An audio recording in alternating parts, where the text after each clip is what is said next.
In today's video, let's talk about how to use the Venmo teen account with parents. So if you're a parent and want your kids to have access to Venmo, in today's video, let's talk about it.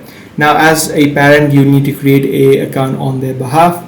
So what you need to simply do is from your Venmo account, you can tap on the Me option that is being displayed on the bottom. From there, you'll have the option called Create a Teen Account, where you need to fill in the information such as their legal name, date of birth, and a few other information that allows you to then lastly create a username and the password of your account. You'll further have an option of ordering a debit card so that your teen could use it, which would be delivered within 5 to business days.